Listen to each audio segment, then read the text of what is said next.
Happy noon, everyone. Happy noon, Ms. Hemalatha Swaminathan from Chennai, psychologist and creative art therapist. And welcome on board. And welcome Ms. Shubha, a speech therapist, and Dr. Sharmila. So for the question of why respectful parenting and teaching, and why should we shift from a normal parenting lifestyle to parenting during the, during the COVID, would we need to shift? Yes, we would need to shift, and we have Ms. Hemalatha Swaminathan here with us, who would take us through how we would shift, why we would shift, and how to cater to children during these times of COVID. And for parents who have just logged in now and who are watching us, the reason why, or the objective behind this webinar for today is considering the current pandemic, the COVID-19 pandemic that we all are experiencing. The temporary pandemic might leave a permanent dent or scar on a child's emotional and a sense of insecurity in the child. So having this in mind, we thought we would reach out to parents to help and assist you in shifting from your normal parenting strategies to a parenting during the COVID, where, a child is anxious, a child is, there are a lot of disruptive behavioral problems, sleep disorders, and even, when it comes to teenagers, having teenagers with you in a confined environment can also cause frustration with, the online classes going, no peer interaction happening, no outdoor activities happening, and, being confined into a space. So we had requested Ms. Hemalatha Swaminathan to join us and to address our parents on how we need to shift, and we have her here with us. So good afternoon, ma'am, and we would like you to start off with the introduction and take it forward from here on. Very good afternoon to all of you. Thank you, Ms. Shweta, for the wonderful introduction. And I'm also glad to be here on board with Ms. Shubha and Ms. Sharmila, who will be the moderators for today. So yes, I would like to begin today by talking about respectful parenting. I think in these uncertain times, what has happened is we as parents are indoors with our children 24/7. So our lives have become, revolve around the rooms of our house. And this means many things to many people. Some people are finding that we are bonding better as families. Some people are finding that some children are finding that it's a little bit more difficult being home all day. So different emotions are running across at these times. And it's important to understand how these emotions are affecting us as parents and how they are affecting our children. So that is the purpose of bringing forth respectful parenting today. And if we are to I'll just take you on. Do I need to request the technical person to go to the next slide? No, you can just go ahead with it. Yeah. So it has been proven that children learn from us. So whatever we do is what children also follow. And when I say children, it's not just very young children, right up to the age of 18 or even 20, we are constantly role models for our young ones. So if we show respect, then if we require respect, then it begins with saying that we need to show respect. So many a times people ask, we come from this background saying the younger ones should respect the elder ones. Well, that is true, but where do they learn it from? Right? They can't learn it from anywhere else but from us. So if we role model respectful parenting, then they also understand what respect means, how it is to be respected, and it becomes a more natural process. So that is one aspect of why we lay a lot of importance on giving and taking respect in this relationship, and saying that if we need to be respected, then we also need to show that respect. Now, what has happened? What is the current scenario? I think most of us will agree to this, that this is what it has become. All of us are sitting in front of our systems, and it has become a very isolated world where each of us is sharing some, there is around a square feet of space around us, and the entire screen has become our world. So ranging from any time between 5 hours to 12 hours a day, people are spending in front of their windows, in front of their screens. Now, what does this do to us is, yes, we are connected, we are learning, we are able to move on even in these difficult times, which is very good. But what is also happening is there is a lot of uh, our physical self that is getting restricted to only one space, right? So what does this do to our emotions, right? Shweta ma'am, I would like to understand, I can just go between Tamil and English, no? You could, if, or you want to just stick to English, even that works well with us. That works? It's Okay, up to great. you, yeah. Okay, okay, right. No, I was just wanting to understand the audience. And No, the English would do. Okay, English great. would do. So, given the current scenario here, wherein we find, right, children from even pre-KG to right up to 12 standards sitting in front of their window screens, let's see what is the effect of it on different age groups. So let's say 3 to 7 year olds. Why do they go to school? They go to school to play around. They go to school to touch different materials. If you see their class rooms, it'll be full of soft toys or wooden toys or things which they can touch and learn. So exploration is a huge part of this age group, right? Wherever they learn from their environment. Now, unfortunately, that complete environment has been taken away from them. Even if you see in the morning in most schools, when the little ones walk in, some teachers will hold them and wish them, or some teachers will hug them and wish them. So there is a lot of warmth that they receive from the school. There is a lot of even physically they are being told that they are welcome in a particular space. So everything that they do is very, very sensory. So they either learn it from touch or they learn it from what they hear from their teachers. A lot of songs that are built into their curriculum, they're taught mostly in terms of rhymes or songs and things like that, right? Now, all that has been they're just deprived of all of that, right? Yes, they are being given the screen and teachers do come online. They're trying to do their best to make it as fun as possible or as exploratory as possible. But somehow for children, they completely miss that the teacher plays a very important role in this age group. So for 3 to 7 year olds, that teacher is not just a figure of authority, but sometimes a friend, sometimes someone who's plays the role of a loving aunt.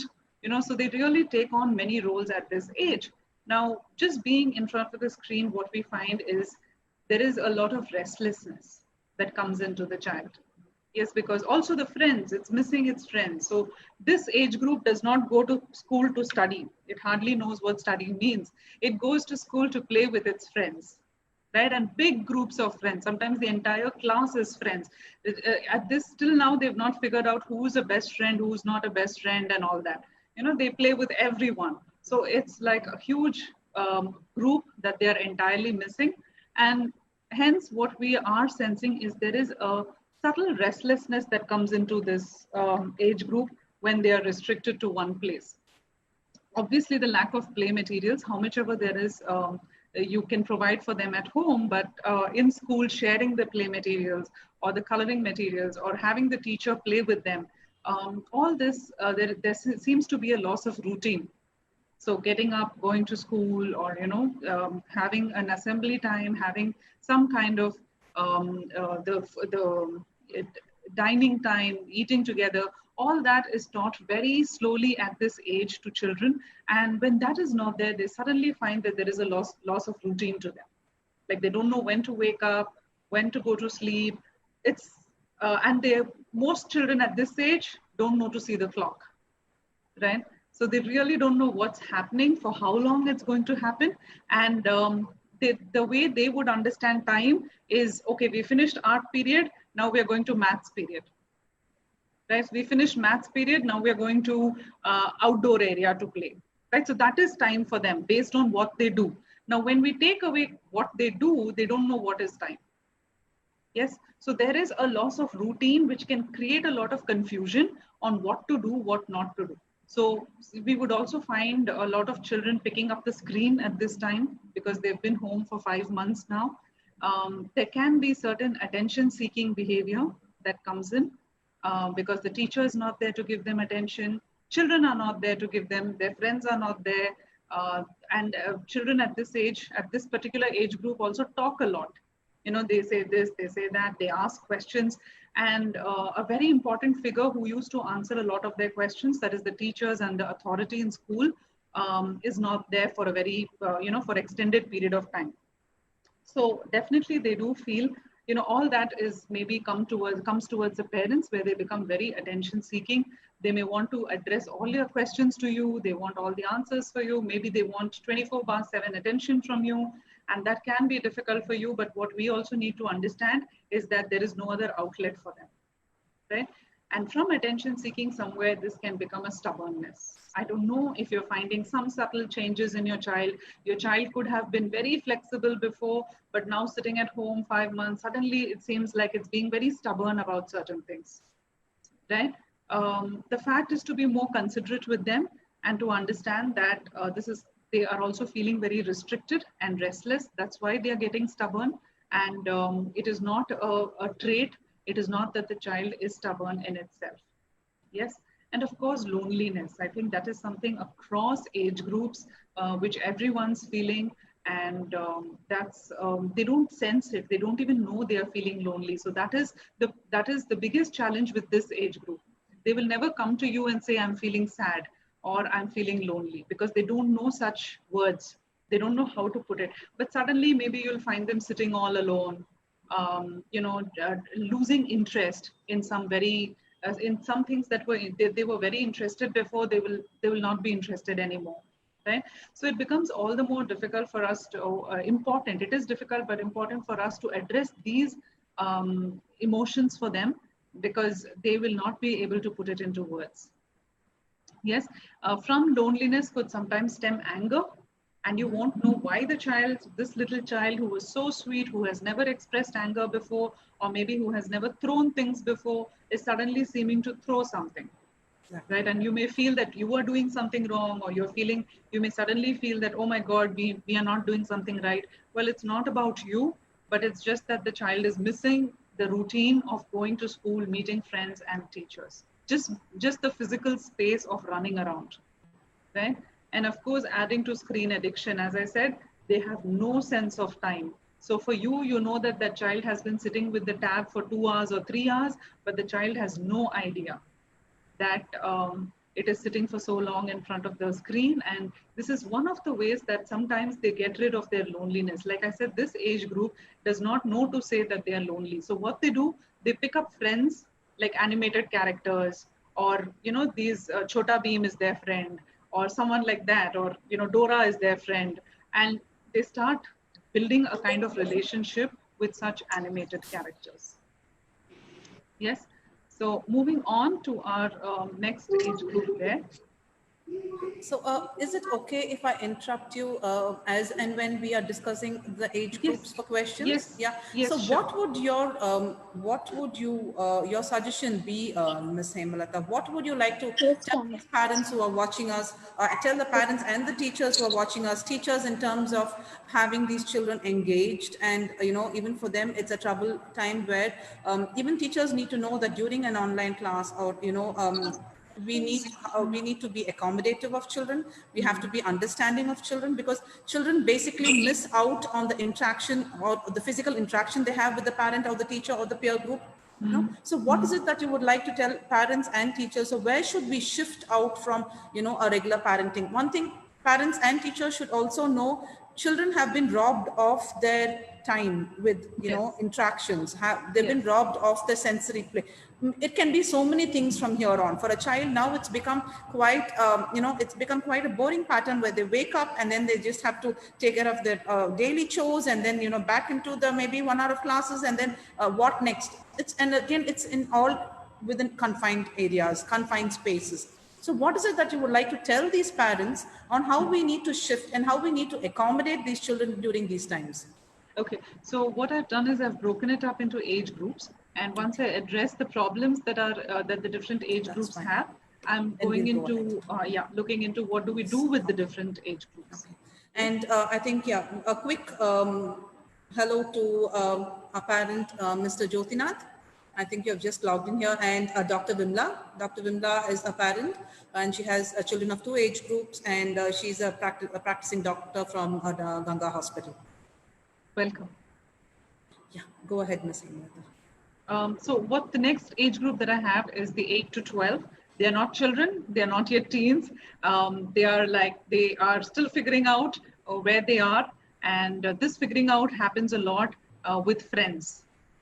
So for this age group, friends are very important because they are, some of them think they are still kids, some of them think that they have become teens, and it is only the friends that help them understand, okay, where are we, what are we doing, are we still kids, or have we gotten into teens, or are we should we behave as kids or adults. So now this group has let's say 2-3 best friends. They already have a group which they relate to, they talk a lot to, and obviously all that has been, it's not happening now.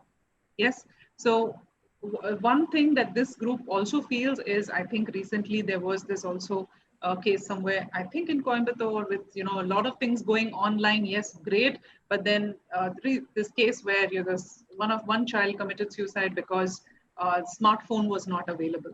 So I think that was Coimbatore. I'm not very Salem. sure. It was Salem. Okay. Yes. So yes, we have gone online, we have gone digital, and yet it is not. We cannot expect that children have also braced up to it. Many children feel that they are not able to adapt online, the speed of it, or maybe the way the text is taught.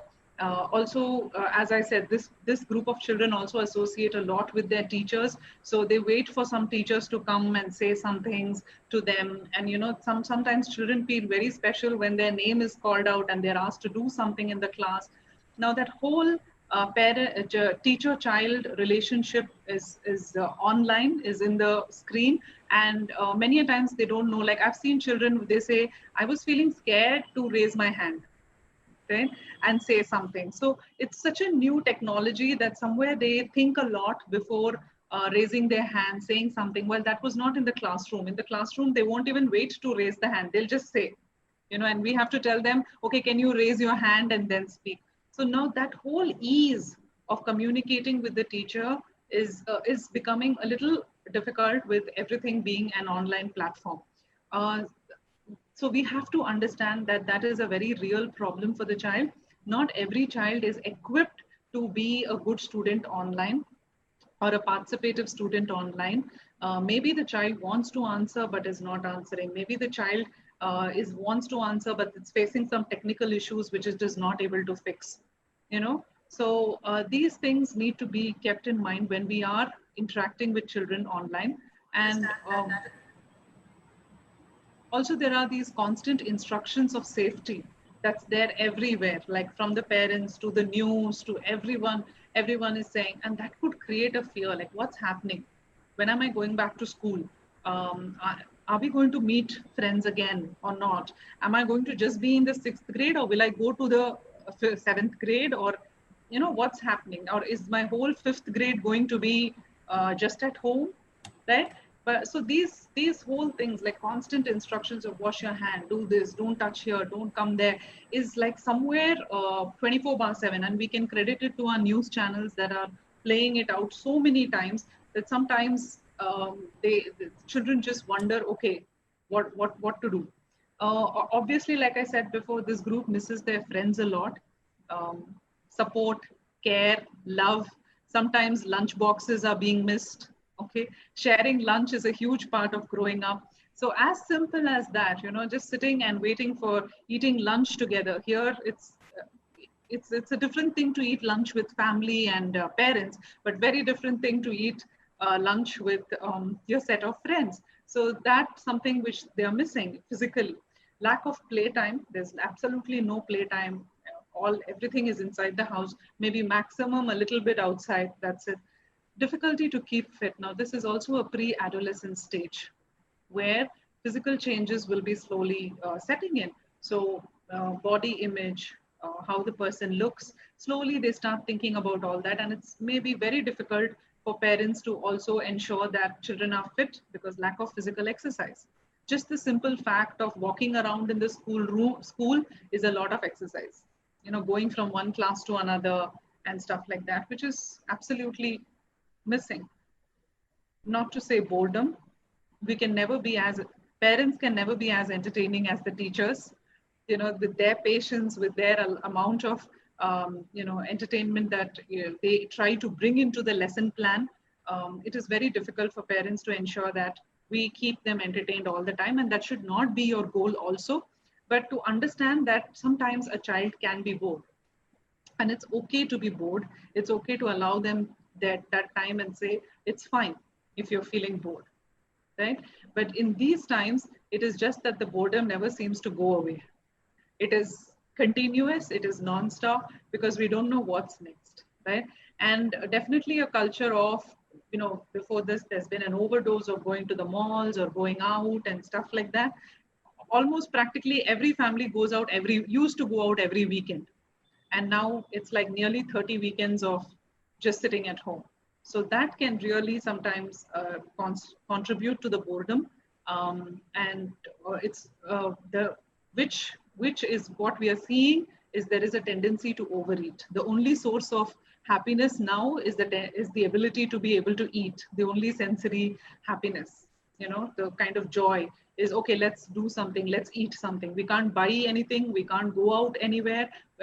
It's difficult to buy any kind of toys or books or anything like that. So the only thing that we can buy ourselves is food. And sometimes there is a tendency to overeat just so that we can feel some kind of happiness. Yes. Excessive screen time here. One, school screen time. Obviously, schools also are happening on screen. So they spend time using the screen for school. But also other than that, for entertainment, also there is no other way to go out. So excessive screen time. Mood swings. You may never have found your child having mood swings before, but you'll really find it sometimes getting very angry, then feeling very low, then sometimes being absolutely fine and happy. So this is very normal. And missing extended family, like summertime was supposed to be grandparents' time, or summertime was supposed to be, you know, going to some uncle's house or auntie's house. Now that whole summer has gone, and they've not seen that family, that cousin or that relative, or someone whom they would miss, whom they would meet during the summers or during the weekends. So that also children do feel that connection, that cousins or whoever. So seeing all these points is 8 to 12-year-olds we see can understand a lot more, can perceive a lot more. Some of them are expressive, so they can tell you, I'm feeling angry or I'm feeling bored, while some of them may not be able to communicate all these things to the parents. Also, one more thing we need to remember is children usually find, find it easier to express these things to their teacher. Like suddenly they would tell their teacher, bored, you know, I'm feeling very bored, or I'm not interested. These are very normal part of daily school life. They are never, and parents would not get to hear all this, right? This is the first time maybe parents are getting to hear all the expressions of the child, and also getting to see the child 24/7 in terms of, okay, the child, this is how the child studies, this is how much the child can focus, or this is how much the child can pay attention and all that. So you are also getting to see different sides of your child, and it may look like a mood swing to you, but this is how maybe the child is usually, and maybe to give it time and see, and not be very worried about it in terms of, oh, he's not focusing, or oh, he's not sitting in front of the screen, or oh, he's taking so many breaks and things like that. Right? Going on to our senior group, I almost call them young adults. They just have few years before they touch adulthood. And what happens in this stage is a lot of physical changes, hormonal changes that are happening. Right? When they used to go to school, all that would get usually balanced out with physical exercise, with a lot of play, with meeting friends. But now all sitting at home, managing these physical changes or hormonal changes can be very, very stressful. Yes, lack of resources. They have so many projects to do, they have so much work to do, but sometimes maybe they find it very difficult to actually, so there's no lab has been totally taken away, right? Everything is at home. They have to just think, okay, this is a lab, and do something. So those are very important places of learning science and biology and all these chemistry. These places require them to actually see and learn. Now, those resources are quite missing for the child, and that can make it very difficult for the child to comprehend, okay, what is happening if a particular chemical mixes with another chemical. It has to just imagine what is happening, right? It can't hang out, no hangout, the cool word of hanging out or clicking selfies with friends, not happening. So we see that a lot of self-esteem is getting affected, wherein children definitely feel that, oh, I'm not good, I'm not looking good, I don't feel good, I'm not cool. So a lot of these factors which come into their self-esteem, loneliness, and children of this age do not hide their loneliness. They literally are very vocal about how lonely they feel, and it can come out in terms of anger for these children, lack of support sometimes from teachers or mentors. So as I said, most children seem to go to school because they love their teachers. Yes, and teachers provide a very one-on-one, sometimes mentorship to children. But not being able to speak to teachers about their problems, or not being, sometimes that teacher could be a physical education teacher, may not be a subject teacher at all, right? And missing such physical education teacher or the arts teacher, so these teachers who were engaged in extracurricular activities, the child could be missing one such, role model from their lives. The fitness, or obviously the fitness or physical regime that's affected, that causes restlessness. Anger on constant supervision. I think now this has become something which the parents are constantly there. Parents are constantly supervising. So, are you studying? No, you're not studying. Why are you watching this? Why are you not watching that? So there is unavoidable constant supervision. Like there's no escape, right? So that could cause a lot of anger, because they may feel that their physical space is being taken away. They have no privacy. This age group wants a lot of privacy, and that sometimes is offered when, let's say, while walking from school to a home, or while walking back from school to home, the way they talk with their friends, that gives them a sense of privacy and supportedness. Now that is absolutely missing, and they are constantly under the vigil of their parents, and that can really create a lot of restlessness and anger. Sometimes the inability to follow syllabus, like I said, online, clarify doubts. And these are some points which I wanted to stress out in terms of 13 to 18-year-olds. And let's see, what does this do for parents? This whole scenario, what does it do to parents, irrespective of the age of the child? I think these are some things which are playing on every parent's mind. How to keep them occupied. If they are younger children, how do we keep them occupied, right? Secondly, if they are between 13 to 18, they are using a lot of screen time. We have to give them time, but are they safe online? Are they using it safely? Are they using it in a way that is not detrimental to their safety, right? Constant demands for food. Everybody is home. The only source of entertainment is food. So that can be very taxing on the parents. Sibling rivalry. Now, when I say sibling rivalry, it's not like they're really fighting, but generally being in each other's space all the time. It is not necessary that everybody has a laptop. So maybe sometimes they're sharing the infrastructure. There can be fight for the infrastructure, fight for the room. And all that can be constantly being in that environment can be very difficult for parents to be constantly saying, you don't fight, right? Thinking about how to entertain them. Okay, they're doing a good job, they're doing well, but we're all getting bored, we're all sapping out of energy. How do we entertain them? Yes. What has also been a huge trend is to compensate for all the work that we are doing. There seems to be an expensive buying online, right? Buying materialistic things to make the children happy. Buying huge amount of something which is very expensive so that, they can just feel comfortable, right? There is a lot of pressure of work for the parents themselves who are following their respective professions. Obviously, you have the pressure of completing your work, the stress of housework added to it, right? Worrying about whether the children are putting on weight, whether they are completing their syllabus, and also worrying about, am I emotionally available for my child? Am I doing it right? Am I, because now you're not just the parent, but you're also the teacher, you're also the friend, you're also the listener. So you're playing different roles, which were outsourced for a part of the day to some other people. Yes. So now what brings us to is, how do we strike a balance? How do we play the role of a parent, but we also be available as a friend, we also be available as a listener, and we also make them feel welcome, we also make them feel loved in the house, and ensure that we can take care. One thing that I wanted to address here is what happens when children feel disrespected. Is there a problem? Like, can I just go on being this way, or do I need to address it? Yes. What we have seen, when children feel disrespected, first thing, they're not able to say it. We say it as adults, we are able to say, don't disrespect me, right? Or speak with respect. We are able to exercise that authority. But we hardly find children saying that. Children would never tell you, talk to me with respect, right? Because they don't know what it is.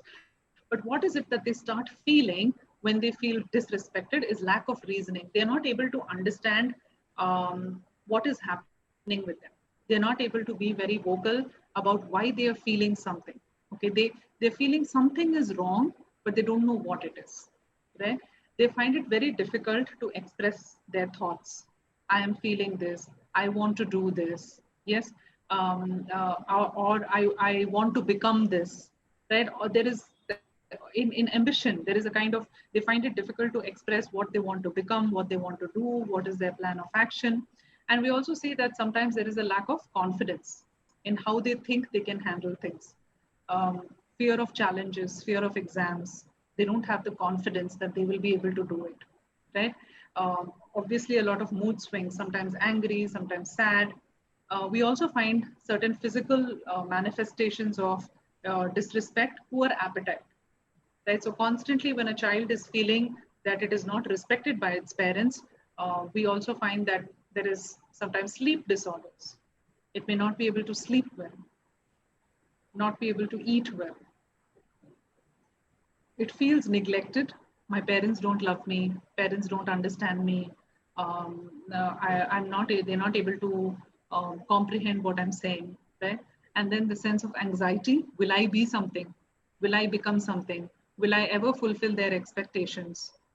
Right? Will I ever clear this grade? Will I ever be able to answer the exam?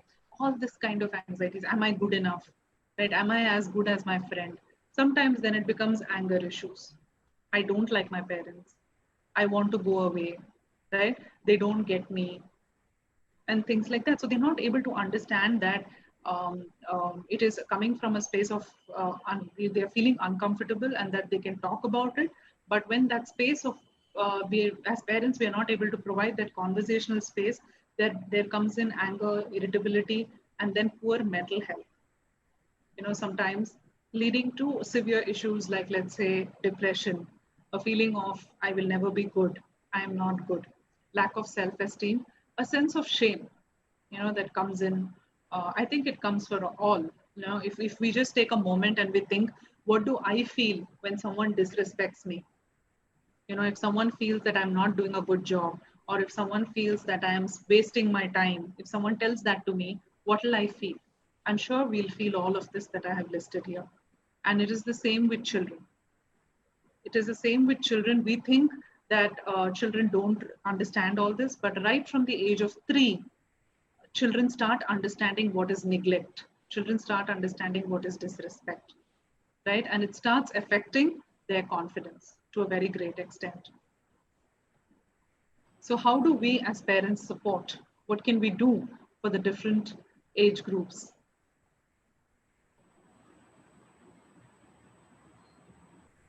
So I'm going to go back to what we spoke about, the 3 to 7 year olds.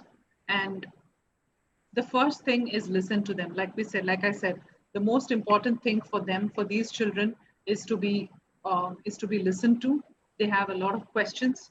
They have a lot of curiosity. So how are we actually listening to them, instead of just saying or instead of just saying okay, yeah, okay. But what does it mean to actually engage in a conversation with them? Now I understand it's not possible to do it over 5 months, all the time, 24/7. But can you give a checklist to yourself and say, okay, every day between this time to this time, or half an hour a day, I am going to listen to this child, right? I am going to have a conversation with this child, with my child. Yes, or I am going to set aside time, which means no phone, nothing, and just talk to this kid, irrespective of however busy I am. So every day, just half an hour seems to make a lot of difference in the confidence of these children. Support them in their creative projects. So there are a lot of, sometimes they get some work online, or they love to put things together. So wherever possible, try and support them, see what they're doing, ask them questions about it.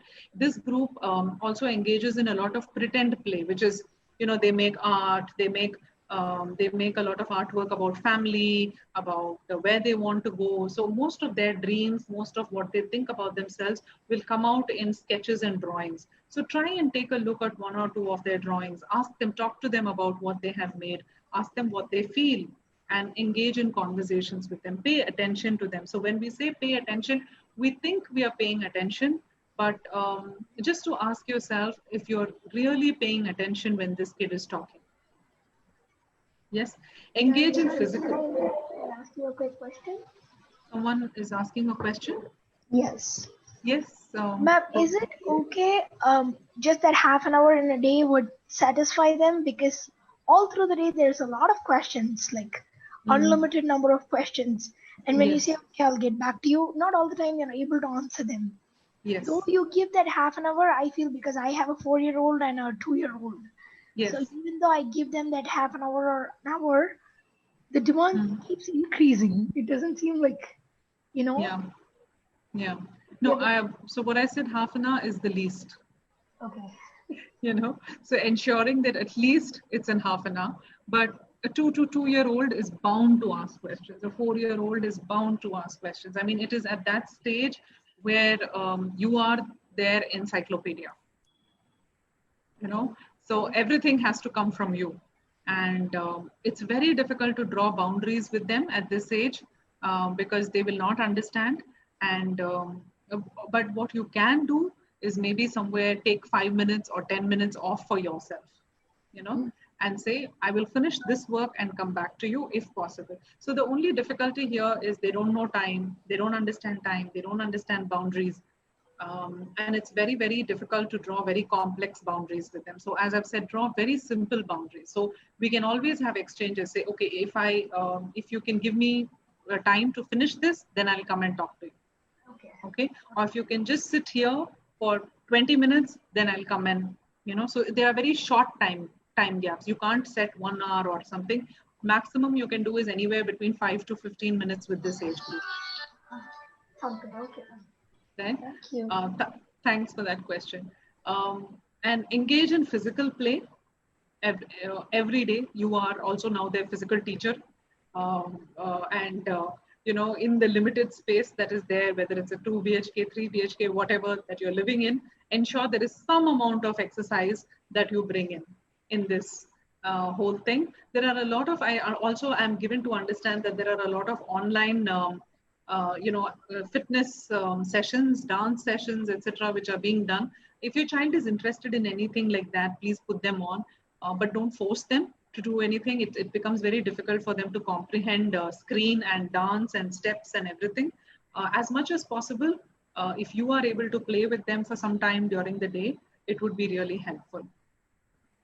As I said, I think this relates a lot to your question, ma'am, someone who asked me before. They cannot recognize your stress. So don't expect them to understand. They have no idea of what stress is. They have no idea that, of what your role is, right? You are everything to them. So us expecting them to understand your stress or your work or your busyness is just not going to happen. Yes, but what you can do is please take time out for yourself, right? So let's say they go to sleep, then at any time, at any point of time, they're sleeping or, they're engaged in something, they're doing something for even half an hour, please give that time to yourself to rest. Yes, sure. Yeah, yes, Ms. Hemalatha. What's your take on a routine for this age group of children? Because in general, what I generally tell parents when we have our, our orientation programs for them, let's not skip a routine which they were used to earlier. Due to the pandemic, considering, we're having children with us on, it's like a holiday, extended holiday. So let us not get them into the habit of sleeping late, waking up late, because let us have a routine Monday to Saturday, and then, Saturday and Sunday, they can earn their rewards, or it can be a cheat day. So what's your take on the routine part of it, the parents need to set for this age group of children? I think that's wonderful. That's what I meant by drawing simple boundaries and following them. So I think as a family, they can have simple, routine that is set and said that this is what we're going to follow, and so that they don't miss that habit of, okay, this is school time and this is home time and then this is a weekend time. So I think that is definitely a yes to following. Parents, I wouldn't want to blame parents, because like children, I think even parents need their time off. Yes. And they need to buy peace, because they are even more stressed having the children with them from morning till evening, plus the work pressure, plus family pressure. Added to it, am I a carrier, with such things on their mind. So what would be an easier way to assist them? I keep telling parents, let us not only create time. You don't have to be available, all the time with children, but have them involved with the chores in your house, have them involved with the little things you do, give them activities like doing your laundry, or, washing your fruits and vegetables, because even that happens to be a sensory play for them. Yes. Considering that we need to also, we cannot forget that children are into the foundation stages where they need their bit of sensory play, where they need the bit of hand-eye coordination happening, though they're not coming to school. And, this has not been taken care of during the development stages. A parent can't have all this in mind and have like a curriculum drawn, I need to take care of this for my child. So what is an easier way? So this is what we keep telling parents, have a routine for your child, have Saturday and Sunday as a cheat day. And if let your child also, if your child has been used to 4 and 5 hours of your screen time, let us have it only half an hour, and then let your child earn for it. You have done this, you earn for it the Saturday evening or the Saturday night, because, even the sleep pattern becomes so habitual with them that, when things are going to bounce back to normalcy, parents are going to have a great difficulty in getting them back into their, school routine. So what would you like to advise parents when it comes to the routine part of it here? No, I think that's described by you in terms of, first of all, to understand that a routine is very important, and especially a difference between what's a weekday and a weekend should be maintained, so that the bouncing back happens more quickly. It would be wonderful to get children to make their own timetable, on a daily basis. So you could get them, and that will keep them engaged and also committed to following it. And at the end of every day, there can be a small reward if the child has followed the timetable, either end of the day or end of half day, whatever. And the reward can be something really small, like not something very big or materialistic, but it can be maybe an extra 15 minutes of a screen time, or maybe an extra 10 minutes of a screen time, or whatever, or maybe a reading time, something that the child likes to do. I think even an extra hug for a child would do, Oh, yes. That's what they want. Yes. When we talk about children between 3 and 7, all they need is a little cuddle, is a little hug.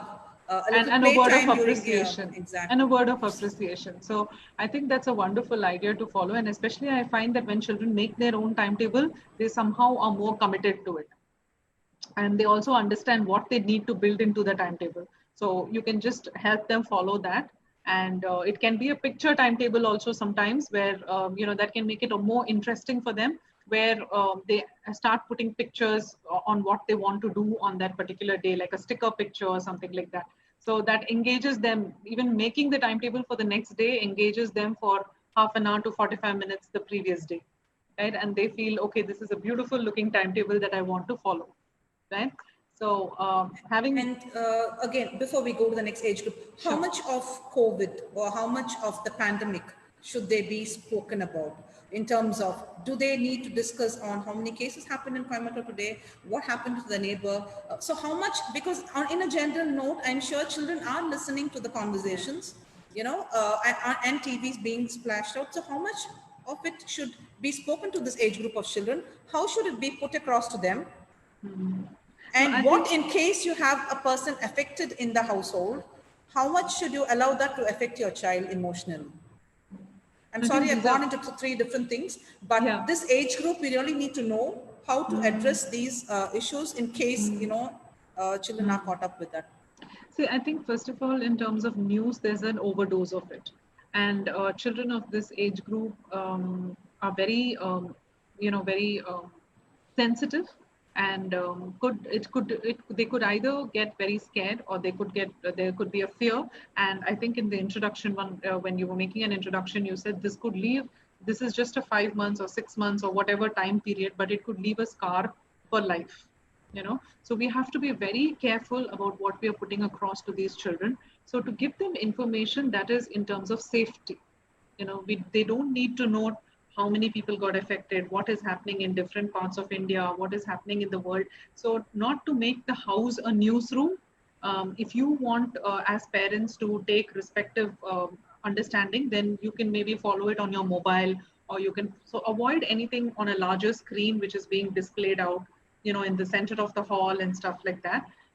You can get your information from your respective devices, but for children, just give them information that is safe for them, like wash your hands before meals, wash your hands after if you touch something. And anyway, it is important that these children don't leave outside without your permission. So there is no way they're going to be in contact with anything else where you don't have knowledge of it. So having said that, just within wherever they are, within your purview, give them information that is enough for their safety. And if when we are going out, get them used to wearing masks, even if they're just stepping out to, keep the garbage or come back that way. Even if they're just going to get flowers from the flower person, whatever it is, just ensure that they are wearing masks, they come back, wash their hands. So those are very, very important. Safety information needs to be communicated to them. But other than that, I think this age group really does not need to know what's happening all around the world. And talking about this age group again, from a school perspective or from a teacher perspective, what we generally, tend to see or we fear is, for parents who are watching us, if a child is going to ask you, why am I not being sent to school? Or why am I not going to school? Or why am I not going to my grandmother's house? Please let us not tell the child, if you go there, you might catch a virus. Yes. So what happens is this works on the subconscious mind of the child. So when the child comes back to school, and then, there will be a lot of aversion in the child to come into school, or aversion with the teacher, I have to maintain my distance. So let us not make it very evident so correct me if I'm wrong, Ms. Hema. Oh, no, you're absolutely right. Yes. So I think this age group of children, as it is, they take in a little more of settling in time, when they come in. So let us not put this seed into them that, you go to school, you catch a virus, because that shouldn't be on their mind. Because for a child, they only take those few words that comes in, and it's a fear that sets into them as well. And it's very, very difficult to remove that anxiety or the fear away from the child. Absolutely. So when you ask that question as, why am I not being sent out? What should be the answer? When we cannot say virus as a reason, so what can we tell them to convince them? Because, that question keeps coming all the time. Yeah, so I think here it was not about saying, no, don't talk about the virus. We can talk about it, but just to specific spaces, like, when it is related to school or a grandmother's house, to not tell them that if they go there, they're going to catch a virus. Okay. Right? So then not to associate a school or a grandparent's house with the possibility of virus. But we can definitely tell them that, okay, we are not going out because we have to take care of ourselves. And, we are being asked, and generally the government has shut schools down. Yeah.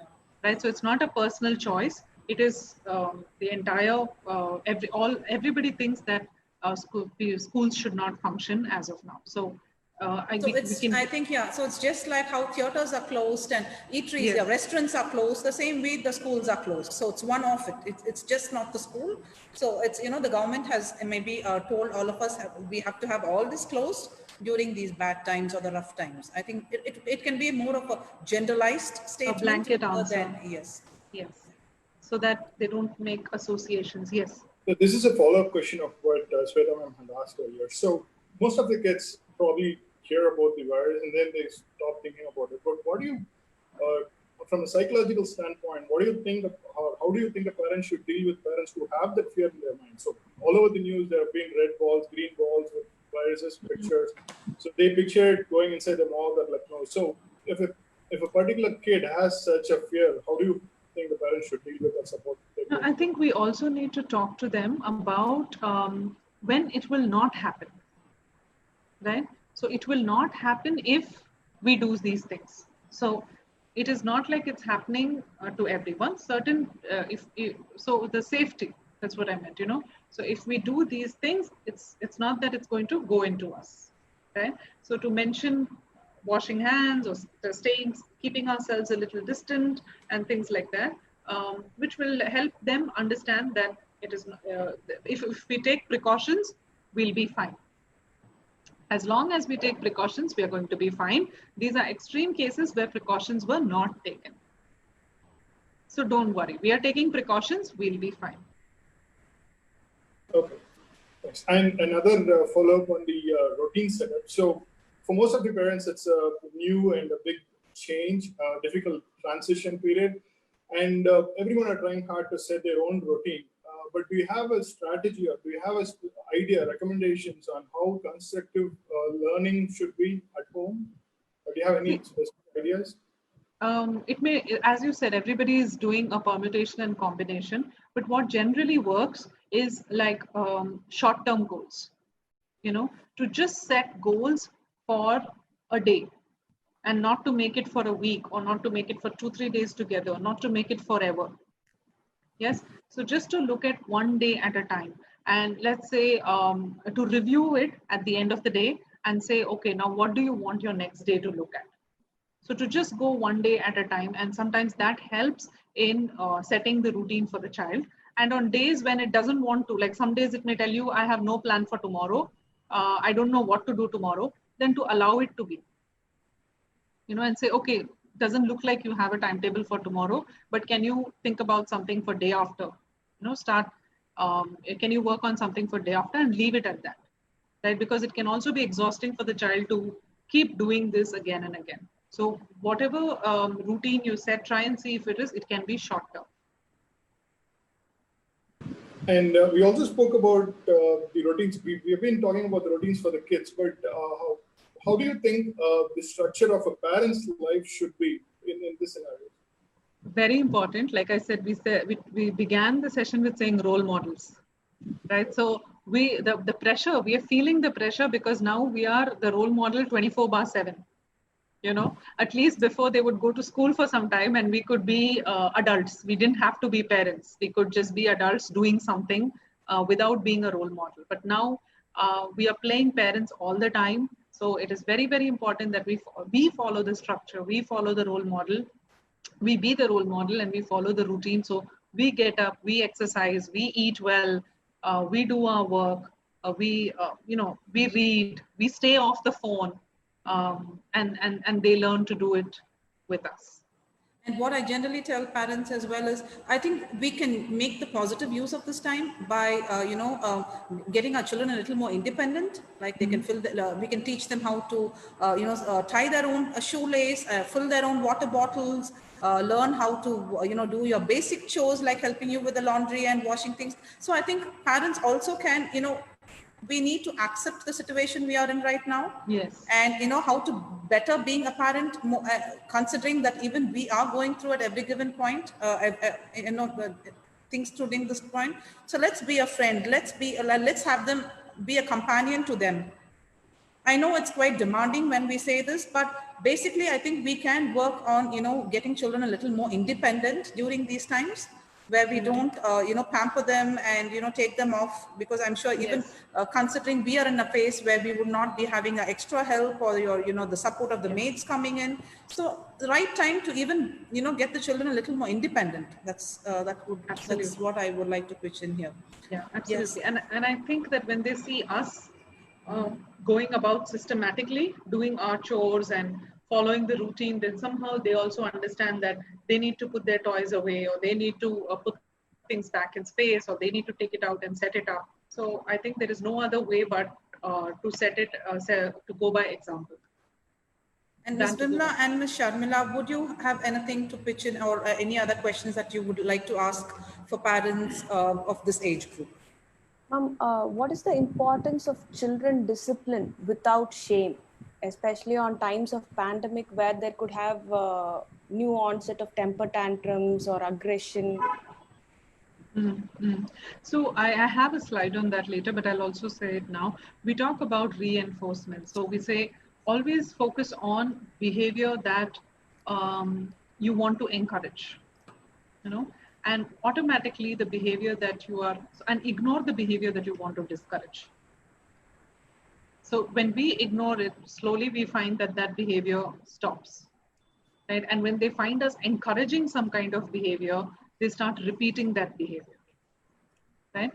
So when there's a temper tantrum and we go and we engage and we, try and pacify or buy them something so that they stop that temper tantrum or do something for which they have raised the temper tantrum, they come to understand that, oh, if I throw a tantrum, work gets done, right? So but when we ignore the tantrum and we say, okay, you're throwing a tantrum, please sit there for some time and throw it, right? And we go about doing our work, it doesn't happen. The frequency reduces.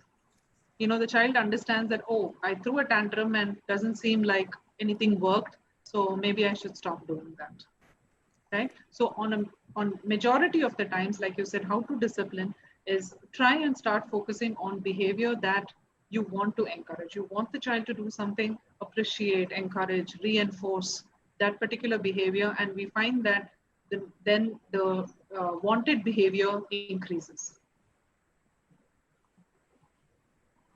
Ma'am, another question. We have through times heard a lot about cognitive intelligence, that's the IQ, but we have not heard much about emotional IQ until recently. Yes. In times of social media or us having the micronuclear families, what would you like to tell us parents about the importance of emotional IQ? I think that's very important. And only now there is a lot of importance being given to emotional IQ.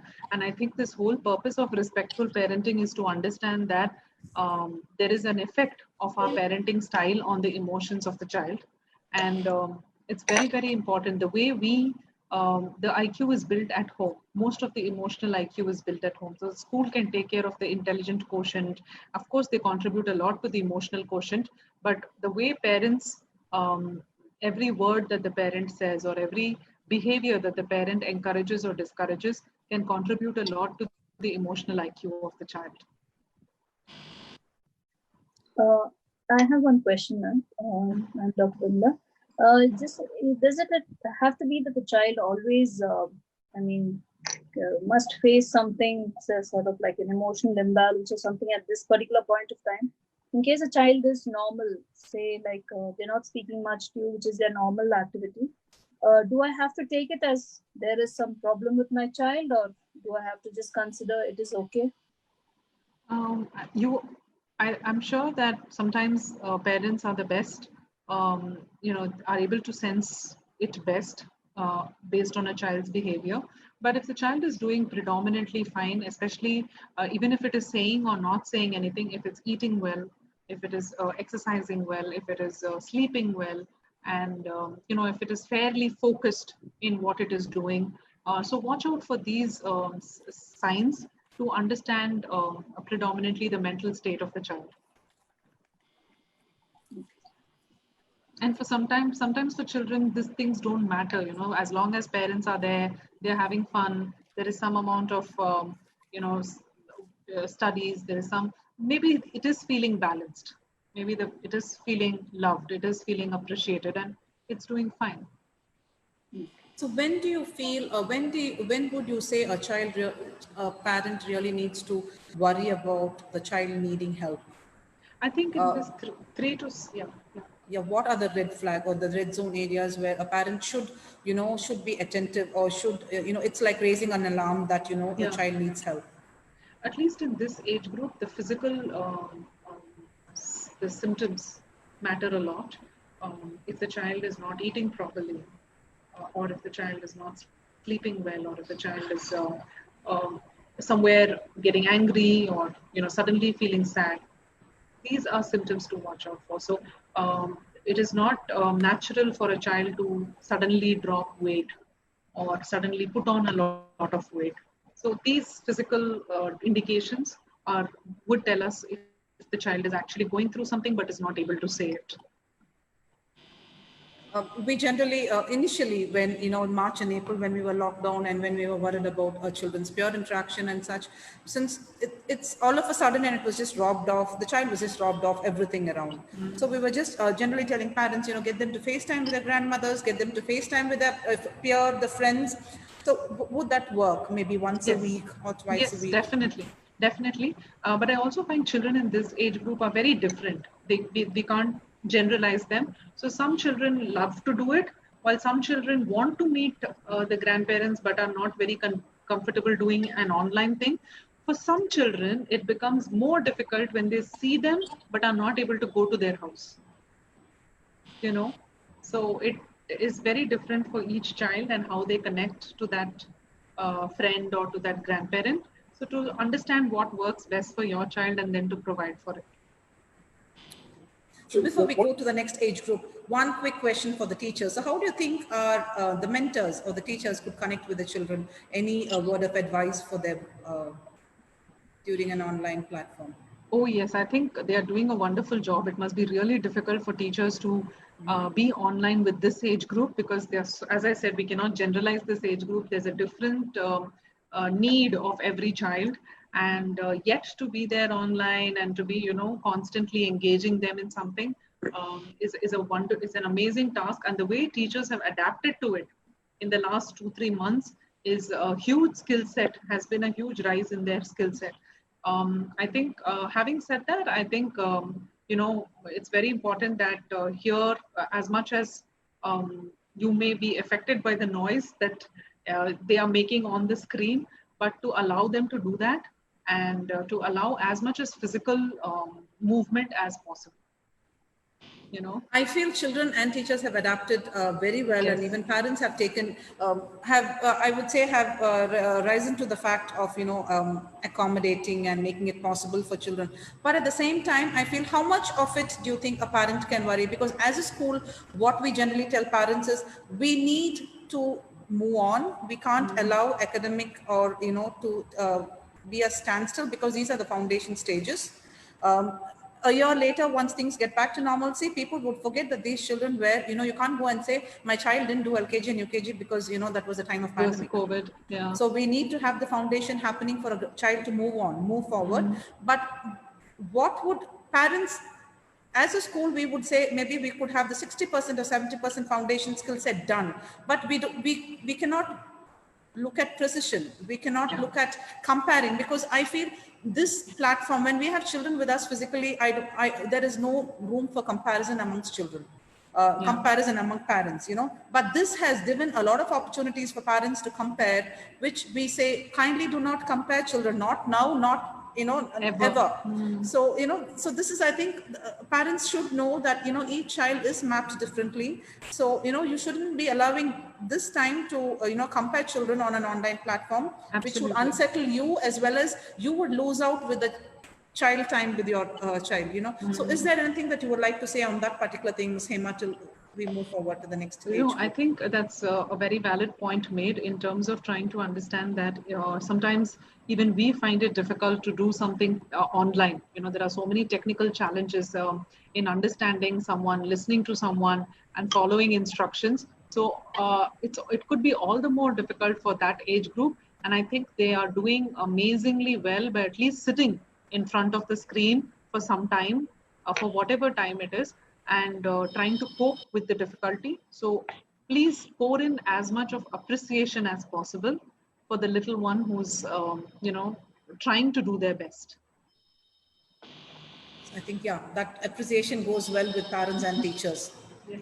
I would say that, Yes. Okay, yes. I'm good for you to move on unless you have any other questions coming in. So, and we can also take the questions even afterwards. So if someone's not been able to ask the question now, please make a note of it and we could address it after we are done with this age group. And I think this is what I meant. I had this slide coming up saying, what does it mean to respect 3 to 7 year olds? is, like someone said, reinforce acceptable behavior. As I said, keep focusing on the positive or the wanted behavior. We can have a conversation about the unacceptable behavior, but not encourage it or pay attention to it. Being a role model, setting an example with your own behavior. Take a break as a family, as and when. So we all want individual breaks, but even as a family, watch or read something together. Very importantly, be very respectful to each other as parents. So parents are two people, and it's respect. The way we respect each other as adults, as a couple, it sends a lot of message to our children. So we can't tell them don't make noise, don't shout, don't this thing, when we are being disrespectful to each other as a spouse.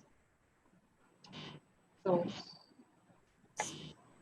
please make note of that and take care of that in these situations. What does a respect mean to 8 to 12-year-olds? Set very clear boundaries. So irrespective of, as in contrast to 3 to 7-year-olds, here the boundaries have to come in more strongly, have to come in repeatedly, because here they're beginning to understand yes and no. They're beginning to understand a very important, connection, that is behavior and consequence. So if you behave this way, this will be the consequence. And that is a very important thought process. So we really need to understand that we need to be very clear and firm with our boundaries. Have a structure for them and for yourself. They are watching, they are very smart. They sometimes come back and ask us, what about you? Right? So ensure that we have a structure for them and for yourselves. Allow me time for both. Here you can very clearly say, don't disturb me for 1 hour.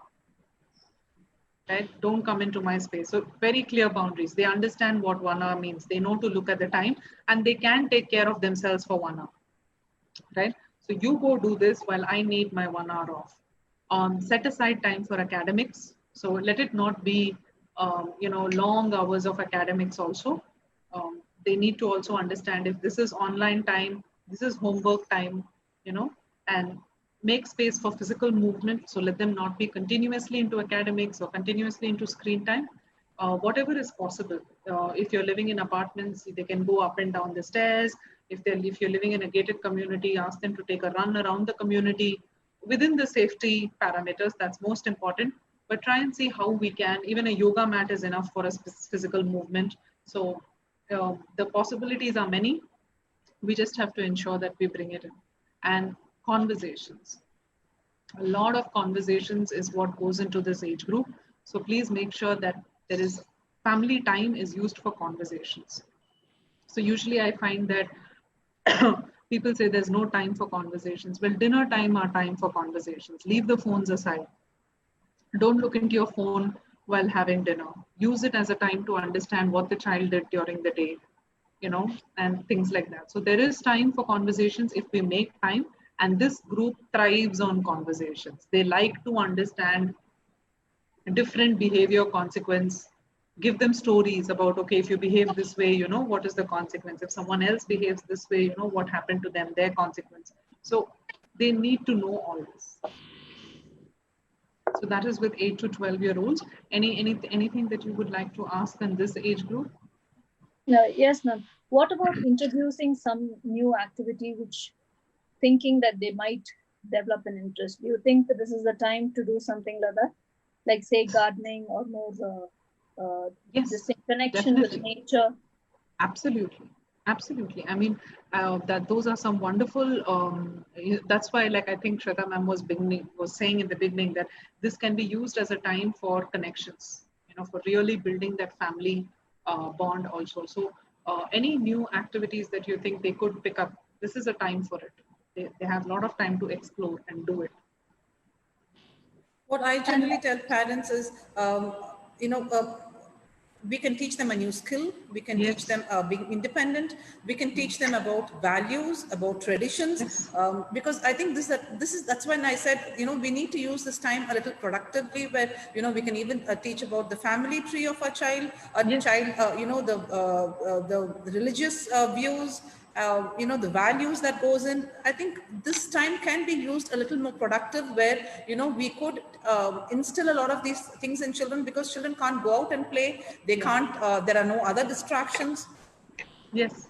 You can get them to read a book, get them used to reading a book, get them used to writing stories. It can be, which takes care of their creative side of it. There are so many things that we could actually, but I would really say traditions are something. Being in India, I think Westerners are, they emphasize more on a child knowing the traditions and the values, rather than what we instill in children. We don't see that as a priority, or as, what is your take on that, Ms. Hema? I know we are going a little off a topic, but I feel, parents should know that, children should know the values, especially children of 8 to 12 years. Yeah, what are the do's and don'ts? What are the good things and the bad deeds? What is, what is okay and what is not okay? Absolutely. And I think before this, many parents would not have had the time to, or would not have been able to make time for such conversations.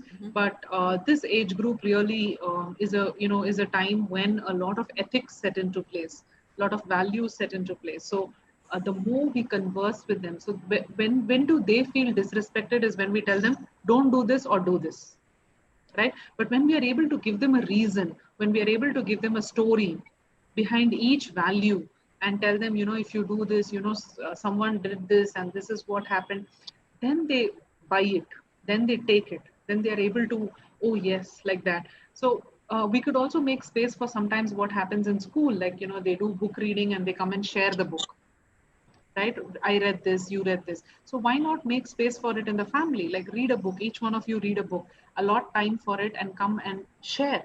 And you could share a book which has values, you could share a book which has some rituals, so that they get an understanding, right? So certain activities which we need not let go of certain activities, and this is a wonderful time to bring in those activities in the family.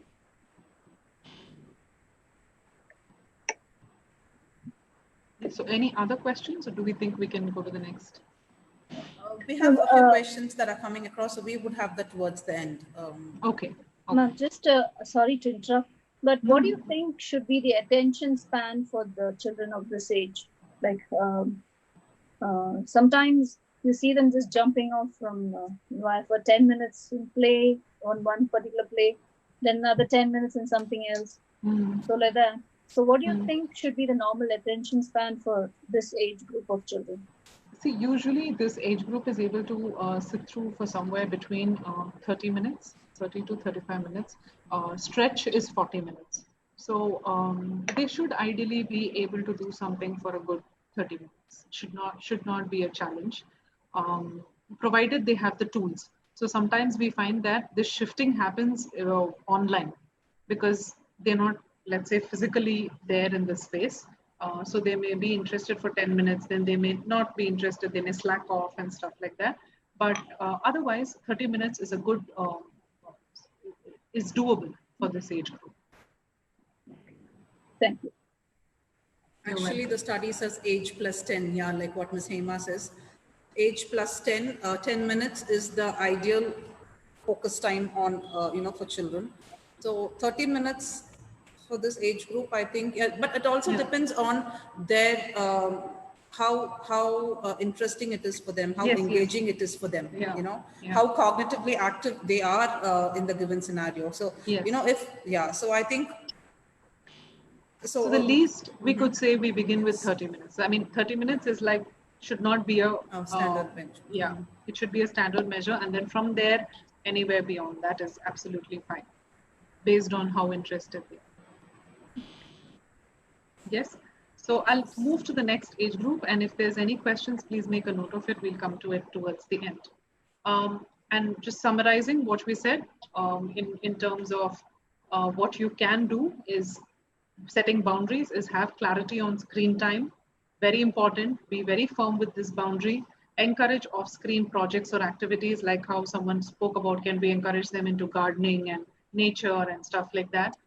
Check in with their emotions. Often ask them how they're feeling. How is it? How was your day? So use dinner time conversations for just checking in on emotions. Share important and adequate safety information, right? Whatever it is, a little more than what you did do for a 3 to 7 year old, but also not unnecessarily burden them with fear inducing information. Definitely nothing that you read on the WhatsApp should be shared with them. Filter anxiety inducing news and provide technical infrastructure in terms of whatever they need for their school, for improving their academics, whatever is an infrastructure that will help them, please provide it to them. It can begin simply with a good chair. You know, we generally find, oh, the child is not sitting, not sitting, not sitting, and then we realize, oh, the chair is uncomfortable, right? So it could just begin with that. Moving on from here, respecting our young adults there. Very emotional. Emotions run high at this time. A lot to do with what they're going through physically. Uncertainty is something that this age group is not able to handle. They want to know everything. Everything has to be clear. You know, so there is a lot of need for individuality. They are becoming adults. So, you know, sometimes if we are not able to give them clarity, they get angry. They feel that they can get the clarity themselves, right? So very important to listen to their emotions, not just academics. This is the time where we also start focusing a lot on academics and sometimes miss out on emotions, because they are in the higher classes now, and we as parents think, oh my God, studies is very important. Yes, it is important, but we are the ones who needs to listen to their emotions also, right? Respond to their frustrations. Don't ignore their frustrations. Don't ignore their temper. You know, respond to it. Ask them why they are feeling that way. Is it right that you're feeling this way? What is it that's making you feel this way, right?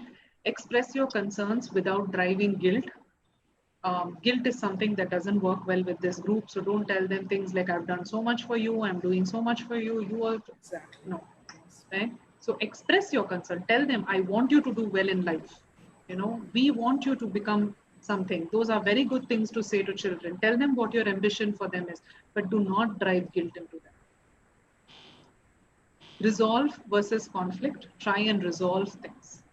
So always have this in your head as parents, that they are coming from a space of conflict. Their body is conflicted. A lot is happening in their body, right? So they're feeling the conflict in their body.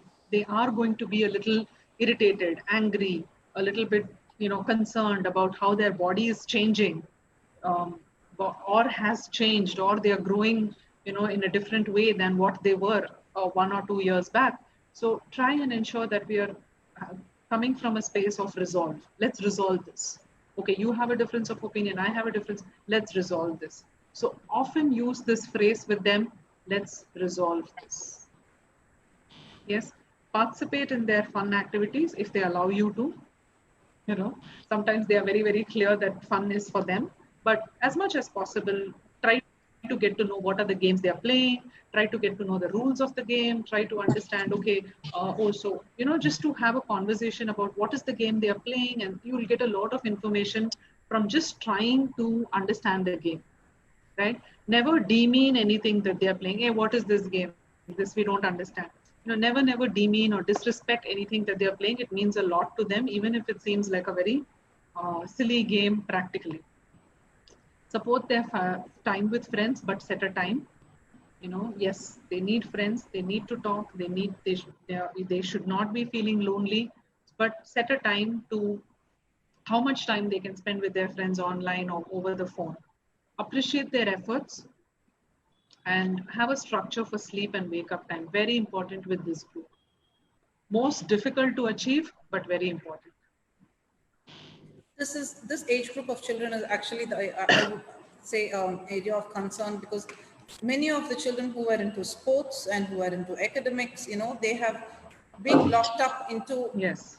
within four walls is a little too challenging for them, and not knowing how to let it out. I think parents need to be a little more understanding and forthcoming with this particular age group of children. Absolutely. So even if you're going to ask them, I'm sure parents, I'm with you when I say we totally understand, your side of it when it comes to you are concerned about your child, you are worried about your child, but with your pressure, if we are constantly going to poke a child or pin a child and say, are you doing this the right way? Are you doing this? Why are you on your phone all the time? So I think we also need to shift in our tone, the tone in which you talk to your child, and make it a little more positive. So what is your take on that, Ms. Hema? Because rather than telling a child, who are you talking to?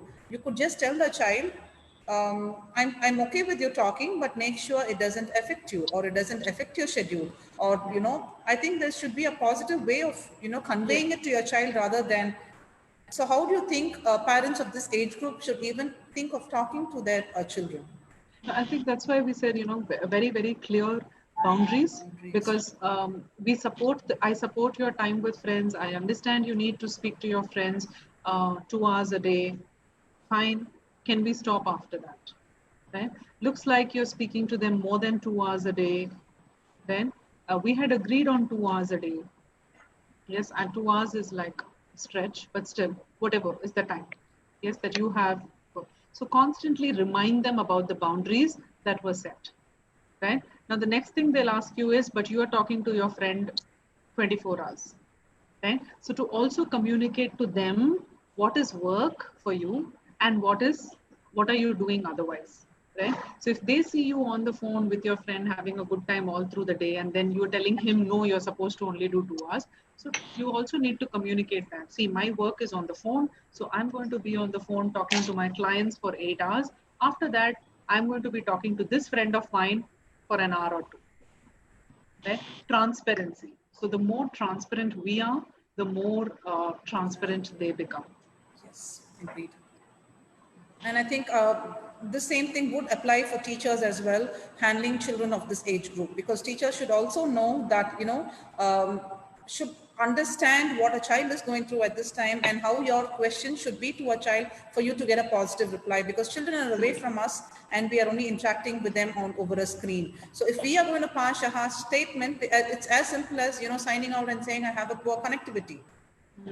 So the best of your lesson plan or the best of your differential lesson plan will not come to use if, so even a teacher, even a parent and teacher, especially dealing with children of this age group, we all need to be a little conscious and cautious on how we are going to talk to them, right from our tones to our delivery to, we need to be a friend then a mentor.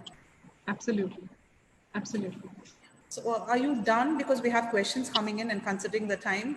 Yes. I think I think this was just a summary in terms of saying, when we say with 8 to 12-year-olds, that I wanted to highlight here. I think we can take it with the question so that, we can, some of this could be addressed in the points here. Okay. We have a parent asking, any suggestions to make hyperactive kids to get engaged in online classes during the pandemic?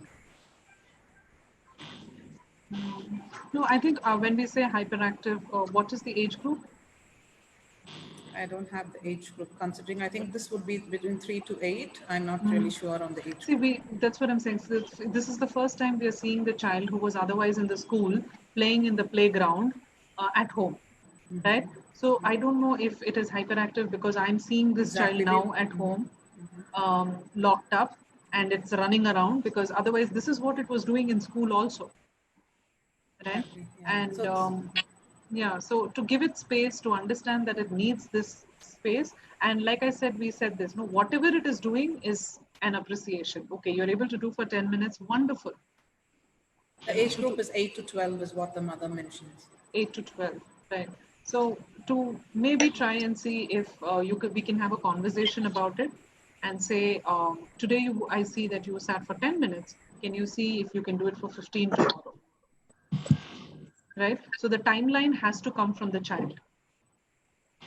And also, whose need is it? Is the child in 10 minutes, in that 10 minutes, maybe the child has understood what it has to understand and has switched off. So are we saying that I need the child to sit for more time because it is my need, while the child has actually understood what it has to understand? Especially if you're clear that the child is hyperactive, I'm sure the grasping is also high. Agreed. We have the other parent asking, discipline during the online classes have a change in behavior of kids. So how to manage it and bring resilience? That will definitely be there because now they're like on their own. There is no one watching, no supervision. So, again, as I'm saying, these things like discipline. So, what is our objective? Is it that the child has to sit in front of the system, or is it that the child has to understand the lesson? So, if the child is understanding the lesson, then I think we need to just let it be. While while if we are really concerned about discipline, then it only has to come through a conversation. It cannot come through a punishment. Agreed. Yes. As a parent of a 11-year-old, I am worried about a misuse of gadgets, and when we set up rules, they tend not to accept. If we monitor, they feel their personal space is disturbed.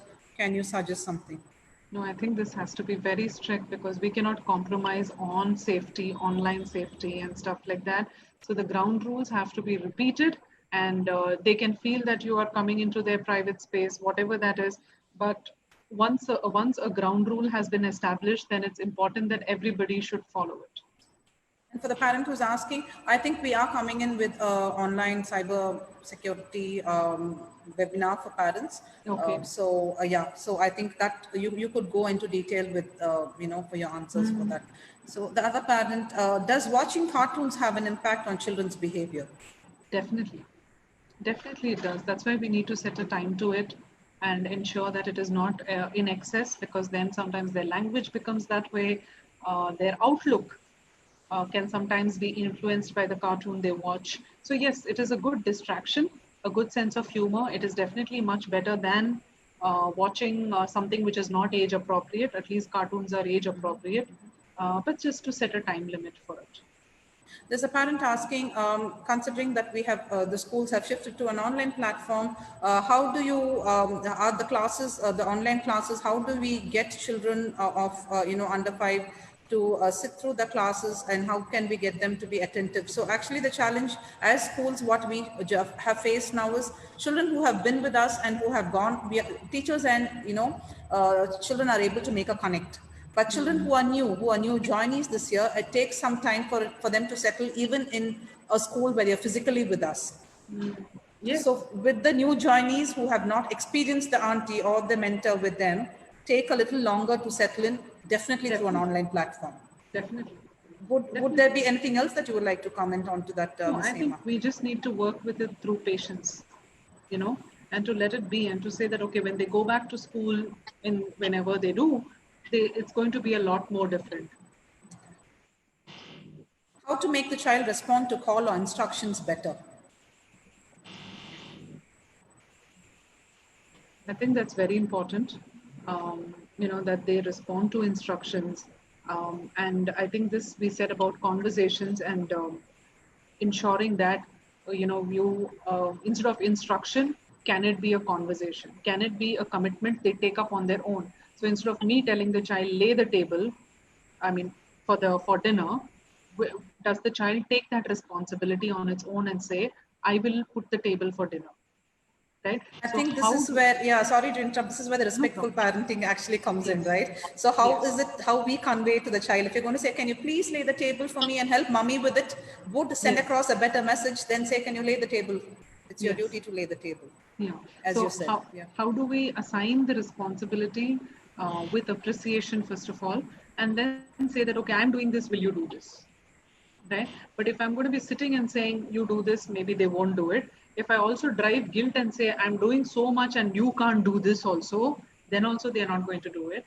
But if we can make it a game of, okay, I'm doing this, will you do this? Right? They may say no, but it's okay. It's still, we can try once more.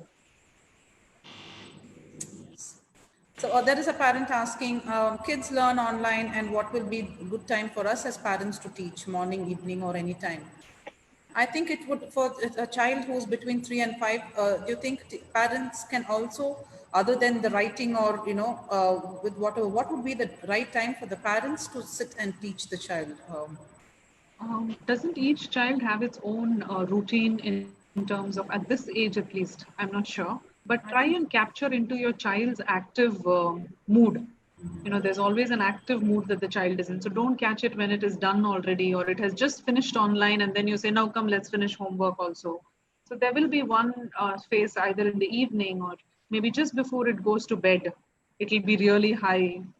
So try and understand what is that active mood time of your child and try to get its attention at that time. What is the time limit for learning and play during pandemic time? I think that is different for every age group, right? Every age group, yes. How to make children attentive for the classes? I think you have already given us an answer for that. And we have a parent asking, can you tell us some about the anger management for a 5-year-old? Well, we need to understand whether this is because of this lockdown or has there been an anger issue even before. And if it has been even before this, then that's a deeper matter. No? We don't know where it's coming from. So I would only say anger is usually a secondary emotion. If your child is exhibiting anger, then there is a lot that is happening in the environment. And we need to address that. Either the child is learning anger from somewhere or the child is feeling something more deep, which it is not able to express, and it is expressing it through anger. Okay. I'm good for here on, and I leave it to the moderators. Yeah, you can go ahead, Mr. We just have another 5 minutes with us. So. Sure. So with the recent new norm, right? So at least for the kids with the age factor 3 to 5, most of the parents are sitting along with the kids who are learning their basics. And when a parent is sitting next to the kid who's not properly listening to the class, and immediately they start to interrupt, and then they say that, okay, this is not how you do this, and this is how you learn this. So all those kind of strict parenting or experience that you show into your kids' mind, just not letting her to listen to the class or be heard in the session. So what do you want to talk about it? How do you want to respond to those kind of parents? No, I think as a child can handle only one adult at a time, right?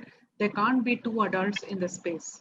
So if the teacher is responsible and is doing something online, whatever the child is doing, it may not be doing it right, it may not. So that also helps the child, helps us understand the child's comprehension. So at that time, maybe you can allow the child to do whatever she or he is doing, and then later on we can correct it. We can come in and say, see, I saw you do that, but maybe this is the right way. So it is very confusing for the child when there are two adults speaking. Not just teacher and parent, but also if mother and father are speaking at the same time, it can be very confusing for the child. So always just one adult interacting with the child is the best thing. There's a teacher who's thank you. There's a teacher who's asking, as a teacher, I would like to know, how do we handle a child who might have had some domestic or personal frustration, who unintentionally transfers his or her frustration on screen, sending out messages, although we do take it up with parents. But what about that moment when the teacher or other children see it happening? Is it possible to I think maybe I think we would get in touch with you when it, Yeah, I think it's something to do very emotional and personal for that parent, for the teacher. I mean, for that particular child, I think it's a very emotional, going through something difficult. Yeah. Yes. There's a teacher asking, is there a difference in terms of our interaction, our responses, etc., between the boys and the girls? So, I mean, is it different when you instruct girls and when you instruct boys? Is that what is the question? Which age group? I think the difference comes in only after 13 to 16. Yes. I think it is. No, to be a little to keep that in mind while giving instructions. But if they are general instructions, then I don't think it's important. But somewhere, yes, because the individuality does set in at this age. So to be respectful of gender. There's a parent asking, is that good to say that if you do this, I will get you something? Yeah, I think we spoke about this. It need not necessarily be materialistic. If you do this, yes, there is something coming, but that can also be experiential. that can also be a hug, that can also be an appreciation. You know, it can be different things. Yes. So I think we are running out of time considering you have I just something. have one more question. What would your suggestion for us parents on how to ease the parent guilt or the mom guilt? As a parent, we're all trying to do the best for our children. The remorse could be because of both could be working parents or having two children, young children at home, or drowning with house responsibilities, and along with taking care of children 24/7 months together. Yeah. How to ease the parent guilt? One, cognitively, is to take time off as a family and say it's okay if some things don't get done, but we need time with each other. And secondly, to tell yourself that you're doing the best. You're doing the best that you can in these times. Thank you. Any other questions from the moderators before we close down? Just a comment on this parent guilt. I think that again is it comes in the face of a parent. You know, maybe at sometimes they are stressed out and then they feel that this is too much. But another situation where they were not stressed out and the same thing happens, their reaction is different. So it is basically the parent itself is reacting like that. So, yes. So like children, we also have our emotions which play up and down. Absolutely. So, okay, before we wind up, the teacher who again asked us the question about a girl or a boy respect to gender. Generally, girls are abiding by the rules and responding better during the online sessions. So what do we do different with the boys? I think you would have this issue even if they were in the class. Yeah, I agree with you. I second you on that. You know, so it's just the way differently they grow up and, you know, still manage to have, I think that's the way it is. They are different in a particular way.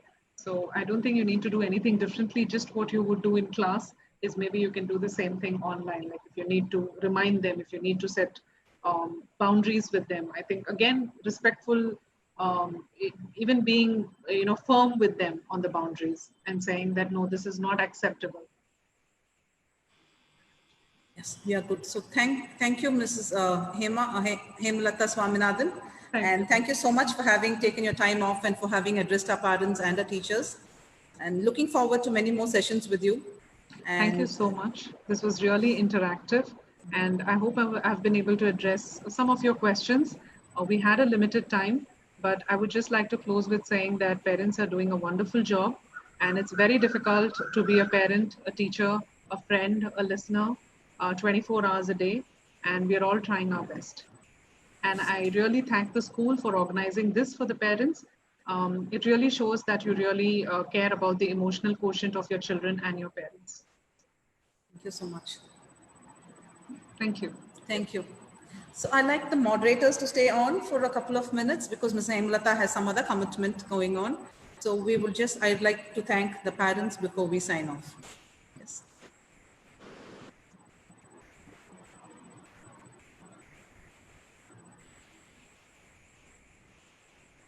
So yeah, so thank you parents. Thank you parents as moderators, and a big shout out to our parent community and our teacher community as well. I think we need to take this time of considering how, you know, before the pandemic, we were all at a rat race, you know. I don't think we even thought we would be locked up in a house for more than a day and these given times. So I think all the parents have risen up to the fact of, you know, have made it possible both academically and, you know, you are there for a child. What is doable and what is not doable? This was just a brief or a, you know, an introductory into how parenting has to shift and what are the challenges that you would be facing and how you need to react. To make it a little more, you know, to better it a little more for our children, because I was rather taken aback when I had a student who came and asked me, parents and the school look a lot into the academic and the physical development of children. Have you ever thought of the mental health of a child?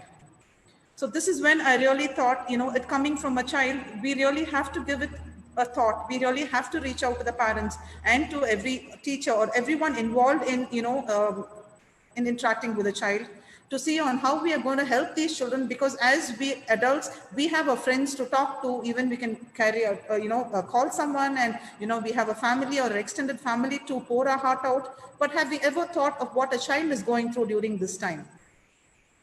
So we would be having many more sessions with people, with Miss Hemalatha and with others who would be joining in, just to give an insight to parents on what we can expect and how to make this time the best use of this time, and how to make it a little more constructive to a child, rather than to dent a child's emotional and the mental well-being of a child. So yes, so that is it from our end. And in case you all want to say anything or comment anything before we sign off, parents. No, I just want to say thank you. Thanks for arranging this in the first place. And then it's indeed required at this moment of time. And we parents are struggling to both do our work stuff and take care of students at the same time. So yeah, indeed, this is very helpful and thanks. Thank you. So what would you like to say, Shubha? I'm sure you are handling the next session. We would also like to have, how we have handled parenting, address parenting concerns for parents with children who, remedial children, in terms of, I think we need to focus on that as well in our next session, where we need to give a little more very insight important, into it. because when the kids who don't have special needs, when they are having so many difficulties to shift from a normal classroom setup to an online setup, the kids with special needs will have even more difficulties. Exactly. And to think about it, the parents will face 10 times more difficulties compared to their normal routine, because everything for them, including therapies, are going online for them. So it is very, very difficult for parents and the kids to get the best during this period. So we need to shed a little more light on that and get them into the routine, because our whole effort that's been gone into for a couple of years will go down the drain if this year is, going out of focus. Exactly, yes. So that is why I say it is important to all that, though we are in a temporary phase of pandemic, we shouldn't let the temporary phase hamper or damage a child's permanent foundation in terms of academics, physical or the emotional that goes into it. Very true. Because a lot of effort has gone into it. So to just let it go is not an easy thing, both for the teachers, parents, and the kid too. We need to start from the scratch again and, build the whole thing. So it is important. Need of the hour, I would say. Thank you so much, Ms. Shiba, for taking your time off, you. and the parents. Dr. Sharmila, would you like to pitch in before we sign off? I should thank you for actually making all the parents come under a community, ma'am.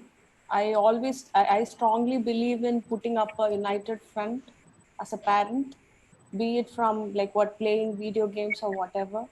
I think we should all put in a united front. I think that will come from this community. I really hope it goes forward. Yeah. I really hope it moves on in the right direction. Thank you. Yes, Ms. Vimla, Dr. Vimla. No. First and foremost, I want one thing to tell the parents: don't stress yourself too much. When you think my child needs to be the best, and they have to be the best at this present moment itself, it is a very difficult thing. That's when we start facing this problem of how do I teach my child, or how do I set rules for my child and all that. Then this problem of now we'll have to have a meeting and how do I emotionally take care of my child. We all have how we also went through a childhood, and we also know how we progressed. When we were very small, we were very playful, but at some point of time, we found academics was also important, and we slowly shifted. I don't remember my parents keeping on stressing to me, come sit study, come sit study. So when we start setting rules and goals for our child now itself, that's when we stress them out too much. So it's good that we have these meetings, but also we'll have to realize we need to change ourselves and not set things for our children. Yes, online classes is difficult. My child may not sit down, but he or she still has time. Maybe they can pick up. Maybe I can sit with them and just teach them a little bit of what was going on and all that. So now if we think that they have to sit in this class at this particular point of time, sit that whole 1 hour or 45 minutes, it is not going to be possible. But in due course of time, they surely will do it. As far as the objective is met, and as far as, a child has been attentive enough to make sure that the foundation has gone in, I don't see a challenge setting in at any given point. And one of the main challenges I also do see with parents is, let's not compare. As I told you earlier, let's not compare, because each child is different and each child has his or her own advantages, and a child might be good in math, but the other child might be a little poor with reading. So let us not compare on this platform, because I feel the online platform has given, has taken us all into, earlier it was such a very closed schedule with the children, where we have 20 children walking into our class, and then, the aunties, and if there is an area of concern, then we reach out to the parents. But now it's quite open, and let us use it in a constructive way rather than in a way of finding fault with the children and then letting it out to, letting it destroy yourself, and then being harsh and, shifting from a parent role to, a teacher role back there. So I think the school would take care of whatever needs to be addressed with the academic and the knowledge part or the intellectual part of what goes in for children. And parents, I really wouldn't want you all to, get dejected or aggravated or agitated to see how other children are performing and compare that with your child. No, that is not the reason. But though we like it or not, as a part or as a policy of our school, where we are, we totally oppose gadgets, and we've already had many workshops, on opposing gadgets. But need of the hour that we had to shift to this online platform to make sure that the learning continues, or the learning journey continues without a break, because whatever has been inculcated in these children for the last year or 2 or 3 shouldn't go for a waste, and it's very difficult to start off with. For instance, an LKG child needs to learn to hold the pencil and start writing. After the pandemic is over, it is very difficult when, when you're going to cram the child into a lower kindergarten and an LKG into it to make a child adapt for a grade 1. So foundation has to be taken in the way it has to go on, but rather than, totally putting the pressure on the child, there should be a leverage where, even we see on what is doable on within that half an hour to 45 minutes. So I think we need to make a shift. And in case you feel your child you are having an issue, or you want to really get in touch with the school, we are always available there for you to reach out to us, and we are there to assist your child as well. Yes. Okay, so thank you, parents, and thank you for taking your time off and logging in with us as moderators. And we would be having many more workshops coming in till things go back to normalcy, because I see this is the right time to reach out to parents, and that's why we chose a Saturday afternoon, so parents would be available back at home. And in case you need any other time change, we are ready to work out with a time change as well. So we would like to enlighten parents and take you through the parenting journey, where it's maybe I would say an enjoyable parenting journey for you all. Thank you.